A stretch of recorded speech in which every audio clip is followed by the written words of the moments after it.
How to turn off page instant reply on Facebook Lite. Hello guys, in today's video I'm gonna show you how to turn off page instant reply on Facebook Lite. First thing, go to Facebook Lite.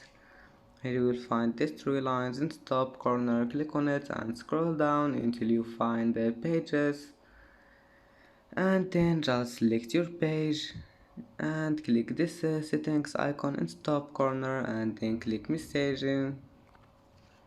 And here you will find that instant reply. You will find it like that, and all you need to do is just click on it and you can turn it off, and that's it. It's easy, of course.